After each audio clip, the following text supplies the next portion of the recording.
We must end heart attack abortions. Hey everyone, I'm Kelly with Students for Life for today's Pro-Life Gen News. Today I want to talk to you about heart attack abortions. Yes, Planned Parenthood and the abortion industry actually commit abortions by inducing heart attacks in preborn babies and then forcing delivery of the aborted child over an agonizing 2 to 4 days.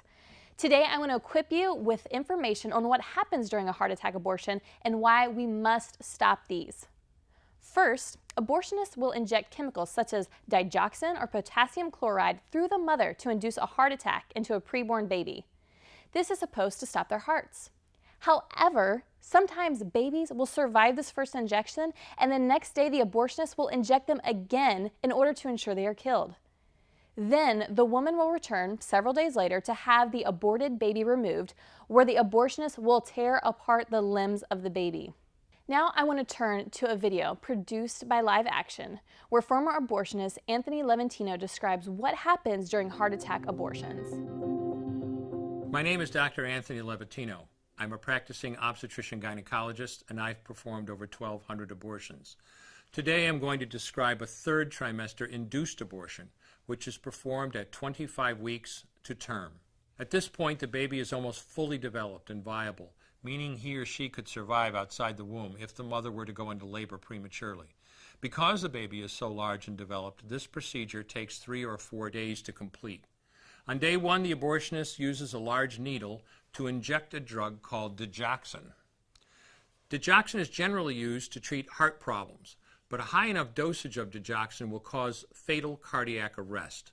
The abortionist inserts the needle with the digoxin through the woman's abdomen or through her vagina and into the baby, targeting either the head, torso, or heart. The baby will feel it. Babies at this stage feel pain.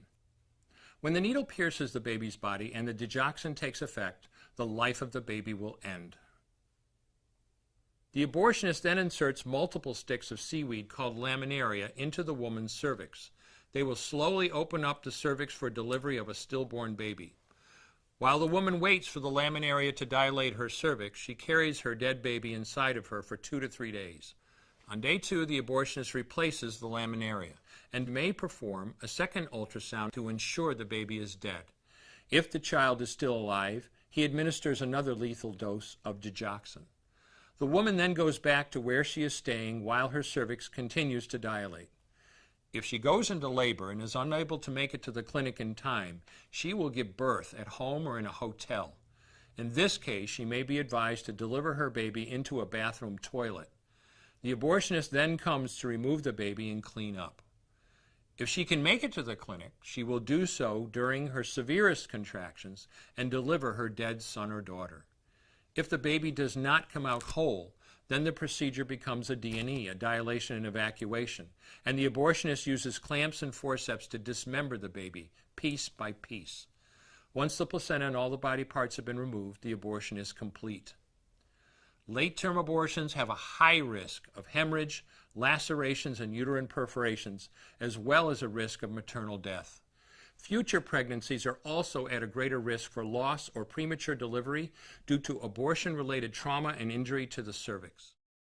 You would think that we could all unite against this barbaric procedure, but NARAL, Planned Parenthood, and the abortion industry think that this is what women's health looks like, inducing heart attacks into preborn babies, boys and girls. In fact, their own experts say this is standard procedure. While the American people oppose abortion on viable babies later in pregnancy, these are not as uncommon as you may think. Even using the math of the abortion industry think tank, the Guttmacher Institute, more than 12,000 infants are aborted later in pregnancy, and almost none of them take place for medical necessity. Heart attack abortions are widely used during late-term abortions, so ending heart attack abortions could also effectively address late-term abortions. At a minimum, we should continue to talk about how abortion is truly a gruesome procedure and it ends a human life. The Supreme Court in Gonzalez v. Carhart affirmed Congress's successful passage of a law banning the inhumane partial birth abortions, in which a baby is partially delivered and then dies when stabbed in the neck. Congress needs to take a stand against heart attack abortions as well. So let your congressional member know today that you do not support heart attack abortions. I'm Kelly, and thanks for joining us for this Pro-Life Gen News. We'll see you next time.